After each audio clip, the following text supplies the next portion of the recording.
तो चलिए आज की चर्चा शुरू करते हैं।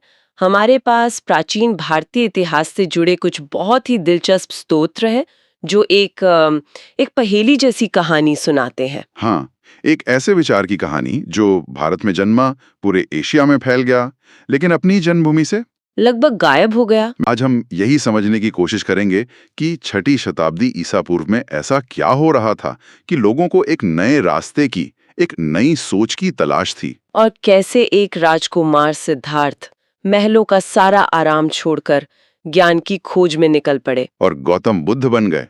लेकिन सबसे बड़ा सवाल जो मुझे हमेशा परेशान करता है वो ये है कि भारत से बौद्ध धर्म के पतन के पीछे की असली वजह क्या थी।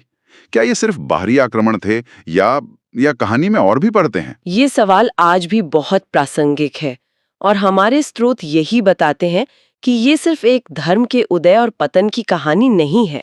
तो फिर ये क्या है। ये कहानी है कि कैसे विचार समाज को बदलते हैं और और कैसे समाज खुद उन विचारों को समय के साथ बदल देता है।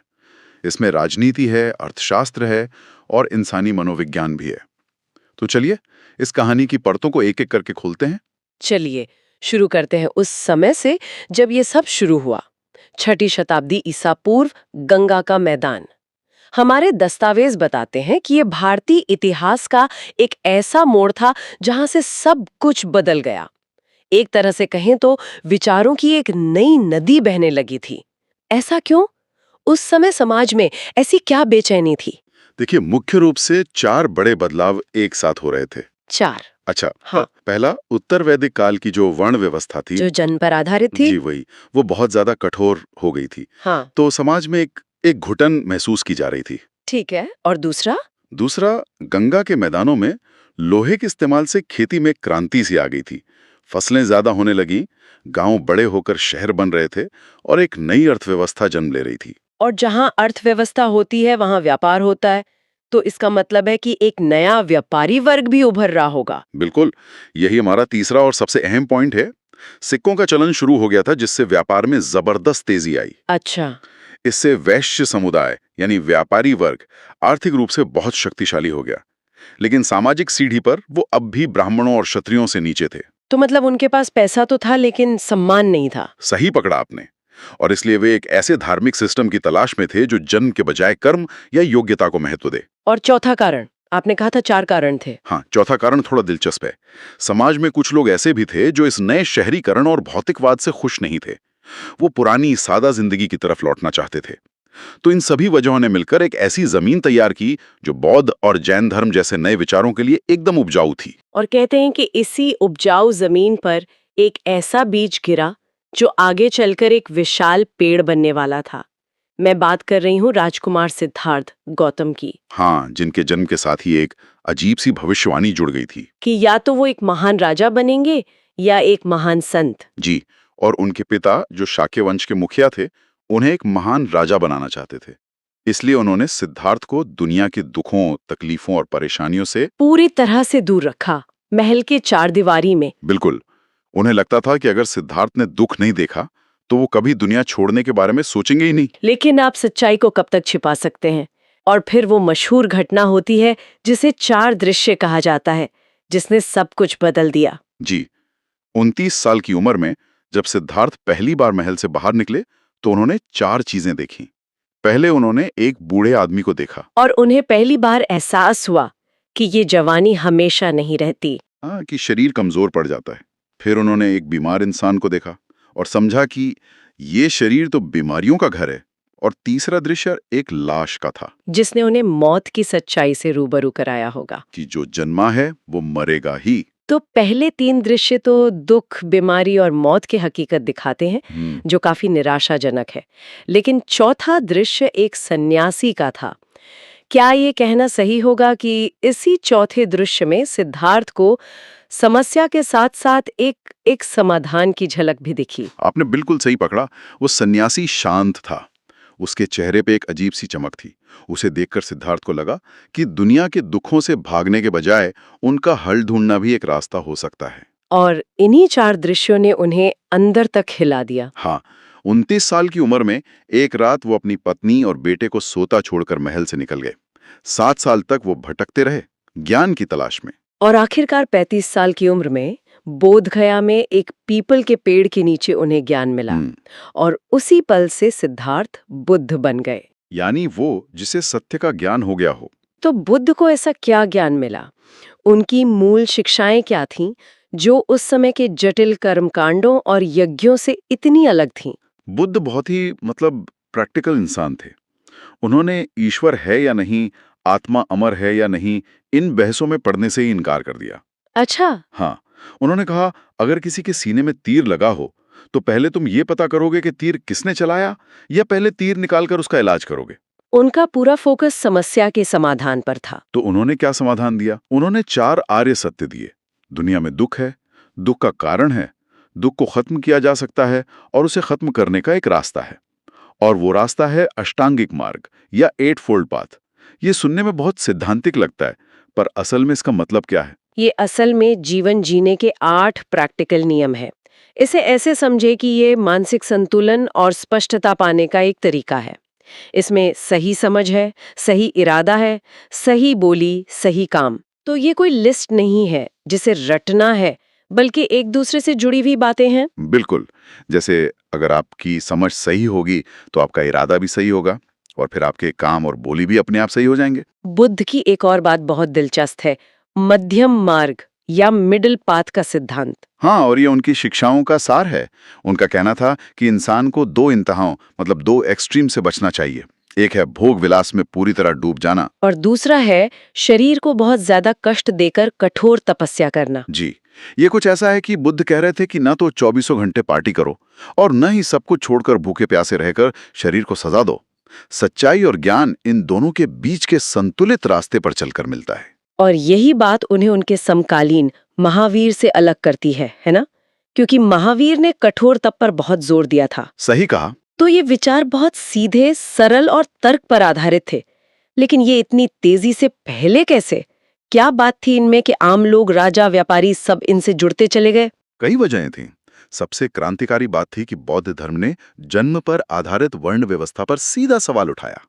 बुद्ध ने कहा कि कोई भी इंसान जन्म से नहीं बल्कि अपने कर्मों से महान या छोटा बनता है। इस एक बात ने ही समाज के उन लोगों के लिए दरवाजे खोल दिए होंगे जिन्हें सम्मान नहीं मिलता था। निश्चित रूप से। दूसरी बात, बुद्ध ने अपने सारे उपदेश आम लोगों की भाषा पाली में दिए, जबकि ब्राह्मण धर्म के ग्रंथ संस्कृत में थे, जो सिर्फ कुछ विद्वान ही समझ पाते थे। बिल्कुल।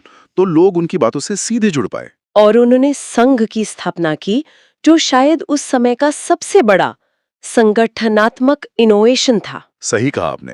संघ एक ऐसा संगठन था जो जाति, लिंग या वर्ग के भेदभाव के बिना सभी के लिए खुला था। संघ में महिलाओं को भी पुरुषों के बराबर अधिकार दिए गए, जो उस दौर के लिए एक बहुत बड़ी, एक क्रांतिकारी बात थी। और आखिर में राजकीय संरक्षण। हाँ, वो सबसे बड़ा कारण बना। लेकिन क्या ये एक विरोधाभास नहीं है? एक ऐसा धर्म जो राजपाट और मोहमाया छोड़ने की बात करता है, उसे फैलाने के लिए राजाओं और उनकी सत्ता की जरूरत पड़ी? ये एक शानदार सवाल है। बुद्ध की मृत्यु के लगभग 200 साल बाद सम्राट अशोक ने कलिंग युद्ध की हिंसा के बाद बौद्ध धर्म अपना लिया। और फिर उन्होंने अपनी पूरी राजकीय शक्ति इसे फैलाने में लगा दी। पूरी राजकीय शक्ति और संसाधन। उन्होंने इसे मध्य एशिया, पश्चिम एशिया और श्रीलंका तक पहुंचाया। तो हाँ, ये विरोधाभास जरूर लगता है, लेकिन शायद यही इतिहास की सच्चाई है कि किसी भी विचार को एक बड़े आंदोलन में बदलने के लिए अक्सर सत्ता की जरूरत पड़ती है। अशोक ने ही इसे एक स्थानीय पंथ से एक विश्व धर्म बना दिया। लेकिन कोई भी विचार हमेशा एक जैसा नहीं रहता। समय के साथ बौद्ध धर्म में भी बदलाव आए।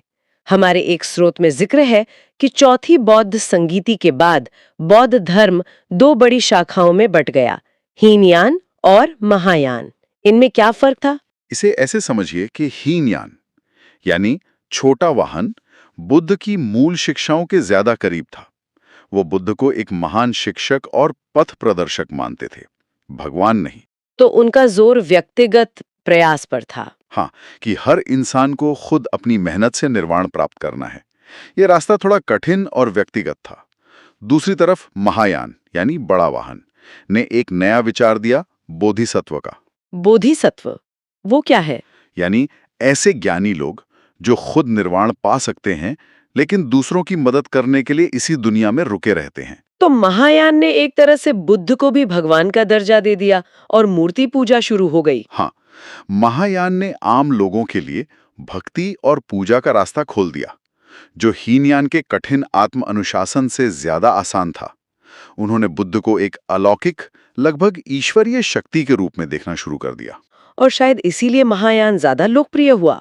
बिल्कुल, वो चीन, जापान, तिब्बत तक फैला, जबकि हीनयान श्रीलंका, थाईलैंड जैसे देशों में सिमट कर रह गया। और एक तीसरी शाखा वज्रयान का भी जिक्र आता है।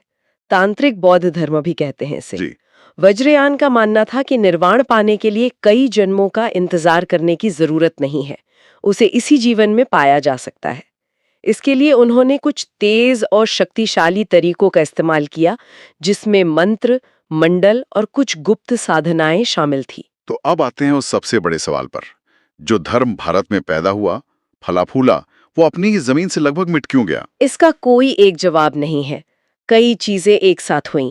सबसे पहले तो बौद्ध धर्म अपने ही बनाए जाल में फंस गया।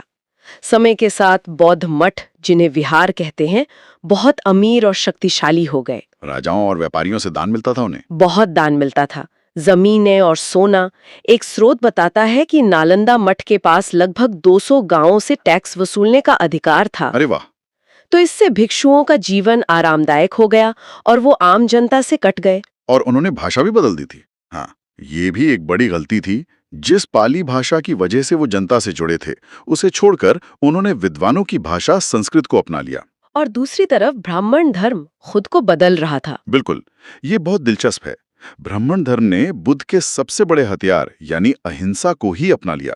उन्होंने शाकाहार को बढ़ावा दिया और तो और विष्णु को बुद्ध का 9वां अवतार घोषित कर दिया। मतलब एक तरह का वैचारिक टेक ओवर कर लिया। हाँ, आम लोगों को लगा कि जो अच्छी बातें बौद्ध धर्म में हैं, वो तो हमारे अपने धर्म में भी आ गई हैं, तो फिर बदलने की क्या जरूरत है?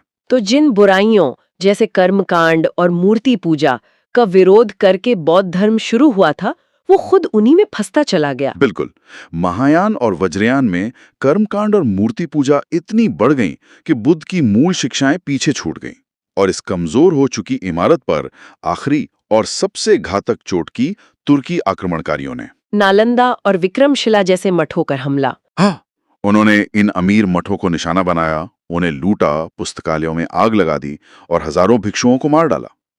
इन सब वजहों ने मिलकर 12वीं सदी तक भारत से बौद्ध धर्म का लगभग सफाया कर दिया। भले ही ये एक संगठित धर्म के रूप में भारत से चला गया, लेकिन इसका असर तो हमारी संस्कृति में बहुत गहराई तक समाया हुआ है ना? निश्चित रूप से। सबसे बड़ा योगदान तो अहिंसा का विचार है। बौद्ध धर्म ने अहिंसा पर इतना जोर दिया कि वो भारतीय मानस का एक अटूट हिस्सा बन गया।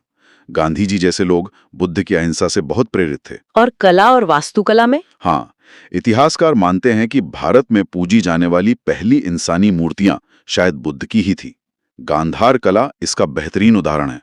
सांची और भरहूत के स्तूप, अजंता एलोरा की गुफाएं, ये सब बौद्ध कला की ही तो देन है। और शिक्षा के केंद्र नालंदा और विक्रमशिला सिर्फ मठ नहीं थे, वो उस समय के सबसे बड़े अंतर्राष्ट्रीय विश्वविद्यालय थे। वहां सिर्फ धर्म ही नहीं, बल्कि तर्कशास्त्र, चिकित्सा, खगोल विज्ञान सब पढ़ाया जाता था। ज्ञान के ऐसे केंद्र जहां दुनिया भर से लोग पढ़ने आते थे। जी, और सामाजिक स्तर पर वर्ण व्यवस्था को चुनौती देकर और महिलाओं को संघ में जगह देकर उन्होंने सामाजिक बराबरी का जो संदेश दिया, उसका असर आज भी महसूस किया जा सकता है। तो ये थी बौद्ध धर्म की कहानी। एक राजकुमार की निजी खोज से शुरू होकर एक विश्व धर्म बनने तक का सफर, और फिर अपनी ही जन्मभूमि पर समय के साथ धुंधला पड़ जाने की दास्तां। ये हमें सिखाती है कि कैसे सामाजिक जरूरतें नए विचारों को जन्म देती हैं। और कैसे कोई भी आंदोलन अगर समय के साथ खुद को ना बदले तो अपनी प्रासंगिकता खो सकता है। हाँ। और अंत में एक विचार छोड़ जाते हैं। हमने बात की कि बौद्ध धर्म का पतन आंशिक रूप से इसलिए हुआ क्योंकि उसकी अच्छी बातें जैसे अहिंसा ब्राह्मण धर्म ने अपना ली और वो मुख्य धारा में घुल मिल गया। ये एक महत्वपूर्ण सवाल उठाता है। किसी विचार की अंतिम सफलता किस में है? अपनी अलग पहचान बनाए रखने में, या उस संस्कृति को ही इतना बदल देने में कि एक दिन उसकी अलग से जरूरत ही ना रहे?